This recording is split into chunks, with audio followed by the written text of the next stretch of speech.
யோபு 36:27.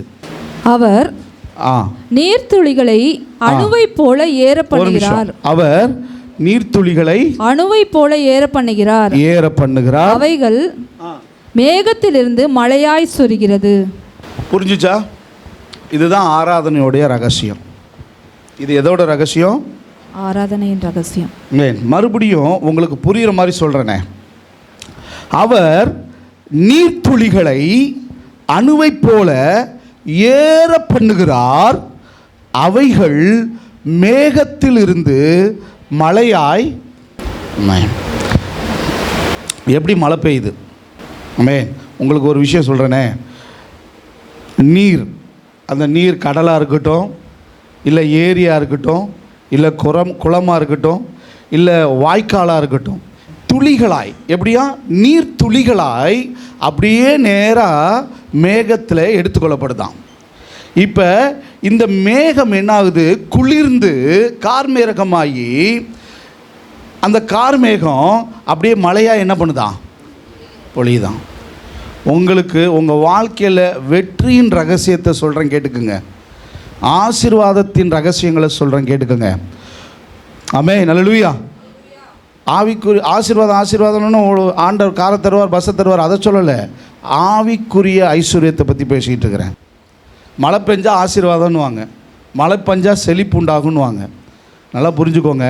இப்போ எப்படின்னா, நீங்களும் நானும் சபையாய் ஒன்று கூடி கர்த்தரை ஆராதிக்கும் போது இந்த ஆராதனை துளிகள் எல்லாம் பரத்துக்கு எடுத்துக்கொள்ளப்பட்டு தேவனுடைய இருதயத்தை குளிரை பண்ணி அது ஆசீர்வாதமாய் மழையாய் பொழிகிறது. ஆமென், அல்லேலூயா. அது அபிஷேகமாய் இறங்குகிறது. எத்தனை பேருக்கு இப்பயாவது புரியுது? ஒரு ஆமென் சொல்லுங்களேன், ஒரு அல்லேலூயா சொல்லுங்களேன்.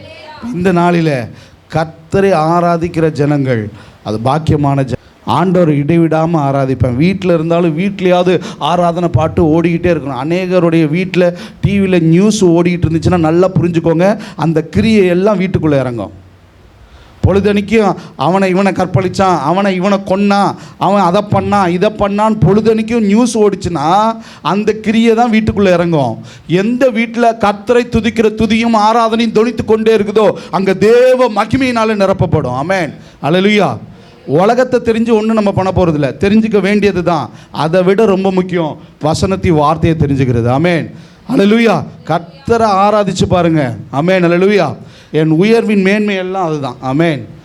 மறுபடியும் சொல்கிறேன், வீடுகளில் எப்பொழுதும் கர்த்தரை துதித்து கொண்டிருக்கிற ஒரு ஆராதனை பாடல் துணிச்சுக்கிட்டே இருக்கும்.